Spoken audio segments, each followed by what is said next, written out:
My name is Pages Buire Ojiambo. I am from a town called Kitale in Western Kenya, where I run a film festival called the Kitale Film Week. And we've been running that for the last 4 years. We are doing the 4th edition in February 2026.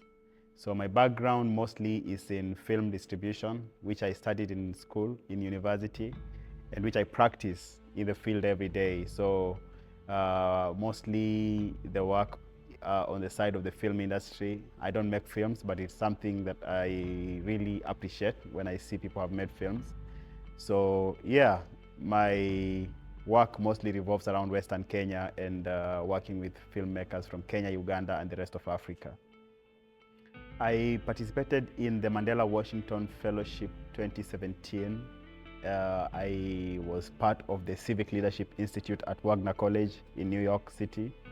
So that is my primary level of experience with the US exchange programs.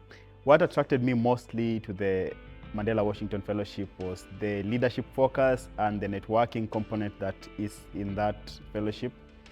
At the time I applied, it was promising to bring together more than 700, more than 1,000 leaders from across Africa who are doing community work, business, government participation in their countries.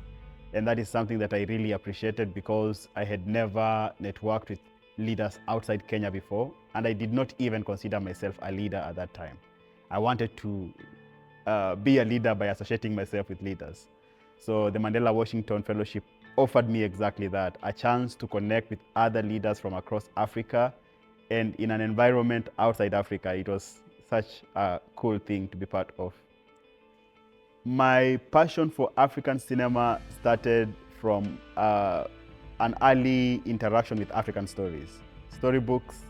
I read a lot of Ugandan literature when I was a kid, and a lot of those stories that were in our textbooks in English and Kiswahili, and I wanted to be able to see these stories. I could imagine them as a kid. And as I was growing older, because there were very few of them on our screens, I wanted to see them on screen. So my passion started from African literature and African stories, reading my elder siblings' set books, Things Fall Apart. And when I wanted to see them on screen, I could not see them. Sarafina was a good example because when I could be able to see that by peeping into a neighbor's TV screen, I wanted to see more of that. So by the time I was old enough to decide what I wanted to do, African stories and African storytelling on screen was something that I was really passionate about. I wanted to be a journalist at first, but then I felt like I had more freedom imagining and telling stories when I got into film and theater. So that's the passion where it began. My Mandela Washington Fellowship experience was my first trip outside Kenya, and it transformed me from a person who just wanted to volunteer to things and to a person who wanted to do some real transformation in my community. And that is because when I was younger, I had so much energy to do things for the community, but I did not know how exactly to do it. And the chance to test frameworks and to meet people who were doing something elsewhere and see what is it that I know already that can be refined by seeing what other people are doing. That was a good opportunity for me to learn. And from the moment I stepped into the fellowship and started comparing my volunteer experience in Kenya, because I was volunteering for churches, for schools, for villages, for youth groups in the community. From that point, I got a chance to now put into contrast what I was doing in Kenya with what other people were doing elsewhere. So the fellowship did not teach me how to do things. It gave me frameworks to compare with other frameworks. So the experience from being a volunteer to a person who is working on transformational projects in community is based on the networks I created more than what they taught me. They did not give me answers. There were no answers there. They were just environments and people and frameworks and blueprints. Just try and see which one works for your community and which one you can go and test with your community. That's how it began. When I left the fellowship in 2017 and went back to Kenya, it started in me the journey to start working on what I really wanted to do in the film industry, because part of the fellowship was something called the essential leadership question. And this essential question is something that we ask ourselves what we want to achieve. And when I wrote that question, it was something in the line of how can I be able to use film to create sustainable socio-economic impact in my community. And from that moment, it was not a straight process, because 2017, I started the Kitale Film Week in 2022 May. So that's there's a few years in between when I was still refining that question and still learning from the professionals I met in America and other people that were doing film-related activities on the continent and elsewhere. So what made that possible is all that connection all through those years, and being able to know that what I wanted to do was to be able to develop my community first and be able to develop film as an industry, to be able to bring the upcoming filmmakers and the other people in the industry to feel the benefits of this industry, and to tell stories through film, and to transform our communities through film. So that was my objective, to position film as a strategic factor for sustainable urban development in Africa. And that's what I've been doing ever since. The Kitale Film Week is one of those projects that makes that possible in my town, but it does not end there. It does not end there. It makes it possible for other offshoots of film and training and institutions and activities to come up through that. So the goal is to place film at the top of the conversations about building sustainable urban development. The Kitale Film Week started as an idea for a film lab where we wanted to train filmmakers to be able to make films in a very tough African terrain, because the terrain does not encourage beginners to make films. It is more favorable to people who have been doing things for years, and we wanted to make it easy for people who are just starting out, like film students, emerging filmmakers who want to try out their first project, to be able to make films and to be able to take those films from their laptops or their hard drives to be seen by audiences in Africa and beyond, especially in Africa. So as we kept developing that, we noticed that we needed to focus on something, not the entire ecosystem, the entire value chain. So we narrowed it down to the issue that we felt was more urgent at that time, which was distribution and exhibition. We want films to be seen by African audiences. So we say African films for African audiences. How do we get African audiences to access African films?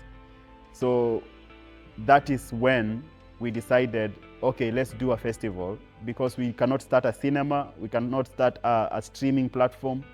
We can start a festival because we can bring together community and just give them that experience of seeing an African film together. So we evolved from an idea of a film lab to an idea of a cinema-going experience, which we have now until this point. And we are now putting those other training elements under that experience. The Mandela Washington Fellowship and other offshoots of that fellowship, because I also took part in other exchanges that were related to the fellowship, they have helped me to relate with people outside my own culture and to understand that a lot of different people have different perspectives of life and what they want to achieve, where they want to go, and who they want to work with. So having that knowledge has helped me to see things from other people's point of view. And when we go out to look for partners for the film festival or for other activities that we do, we always use some of those frameworks from the fellowship in terms of cross-cultural exchange, because civic engagement and civic leadership is very big or very focused on how we empathize with other people's cultures. And when we go out to look for partners, we kind of see it from that perspective, and it makes it easier to communicate our needs and our values and where we want to go, and to see where we can find alignment. Alignment is the big word here, because without alignment, we cannot move to the next stage. If our values and what we want to achieve with film do not align, then it becomes very hard for a partnership to happen.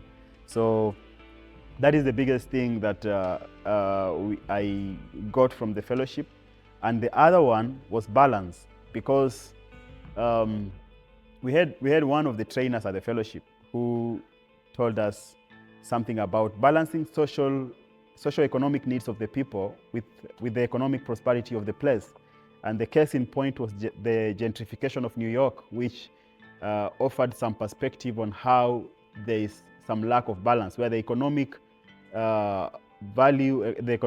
fortunes of the place go high, but the social needs of the people are neglected. So balance is a thing that we kind of look at when we are looking for partnerships, when we are looking for funding, when we are looking to expand and to do things in our community, because we want to make sure that we do not leave our community behind as we build a festival. So that is one thing that we have really gained from these exchanges. I believe that film is a medium for institutional building because it gives birth to a lot of other things that are not the film itself. Because a film can give birth to a film institute, like a school. It can give birth to a story, a series, which employs a lot of people. So that is a company that is providing jobs and is paying taxes and things like that. A film can also give birth to creative labs and markets, and of course to film festivals. And as we go deeper and deeper, film uncovers layers and layers and layers of possibilities. It can even give birth to a physical marketplace. And it can even bring up a building, because a building will come up to train people, a building will come up to just screen films like cinemas do. So film itself gives birth to infrastructure, and the infrastructure hires people and builds economies and solves problems, real world problems. So it's not just the art of filmmaking itself and that's it. It is also an avenue of going deeper and uncovering new layers to provide solutions to issues that are facing our communities every day. I have received some recognition for the work I do, of course, with the people I work with. And one of those was the governor of Trans Nzoia acknowledging and saying, yeah, this is one of the people who have had a lot of impact in the county. That was in 2023. I was also awarded a Chevening Scholarship to study the film business in the UK. And a few other recognitions, including speaking in panels and being part of the Hamburg Sustainability Conference.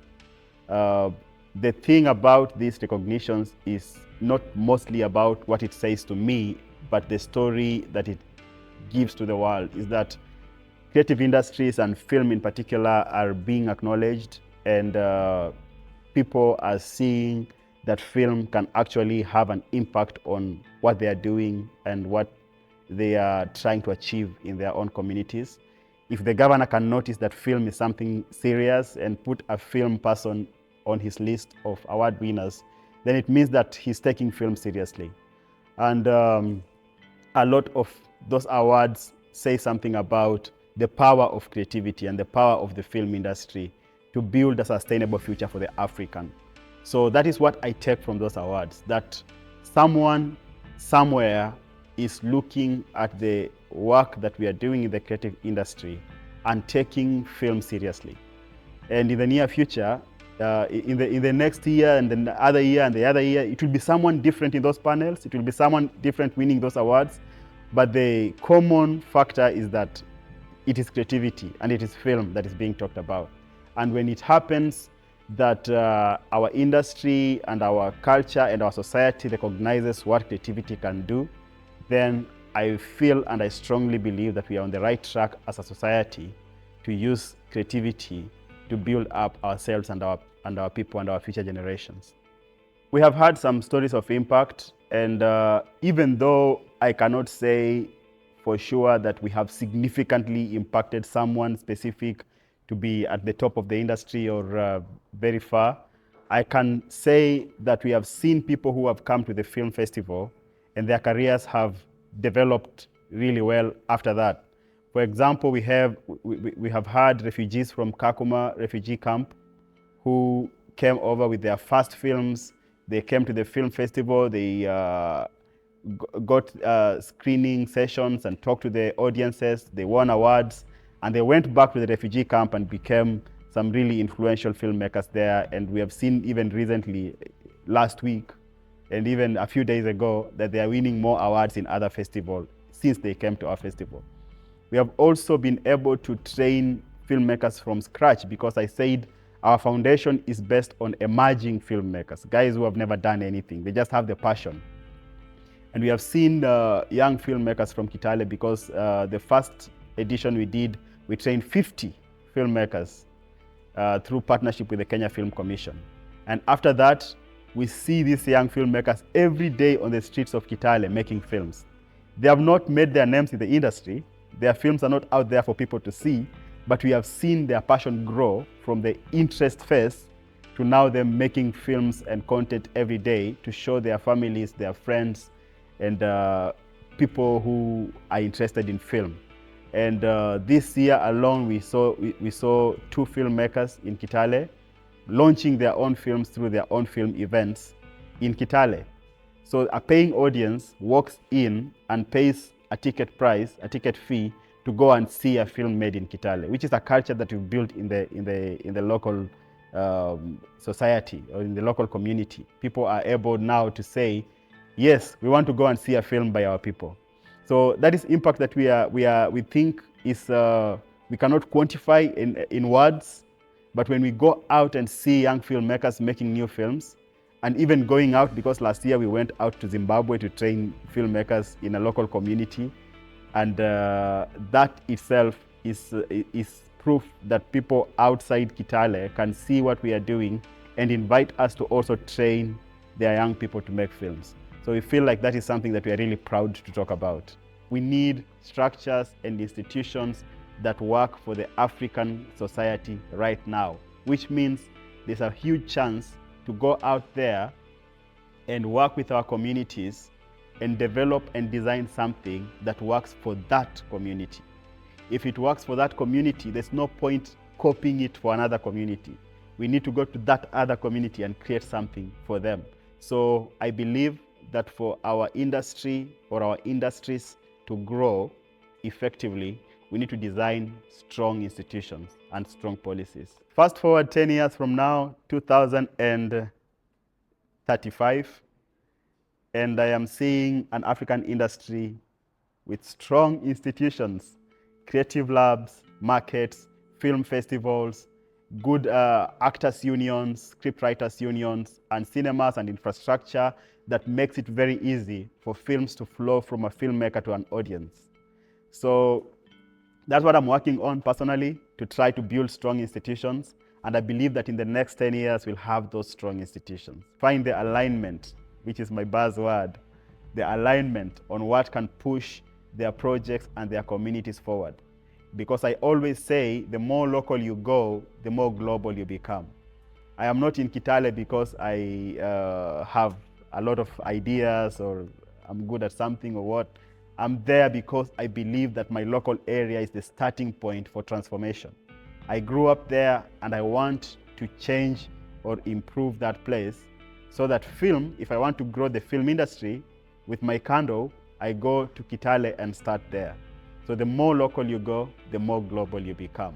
So I want to encourage all these people who have been part of the fellowship experience, part of the exchange programs, or who want to be part of the exchange programs, to believe in their local communities, to believe in their local stories, to believe that their brothers and sisters and their cousins and the friends that they grew up playing football outside the street, those are the people that they can start with. And that is something that the fellowship taught me to believe in, that start where you are. The more local you go, the more global you become. For the aspiring filmmakers, for the emerging filmmakers, I would just love them to believe in their story and to believe that if the story is right there in their heart, they're really passionate about it, they want to tell it, no one should stop them from telling that story.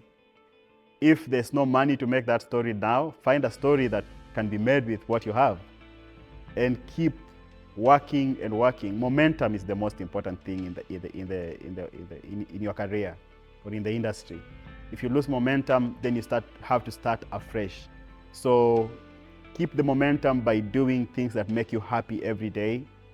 Tell stories, even if it's with your phone, because it will keep that momentum going. And as long as you have the momentum, the energy flows, and you find yourself in the right places with the right people, and things keep going until you find out that you've been moving forwards all along. So that's the encouragement I would like to give them. Keep going, keep the momentum.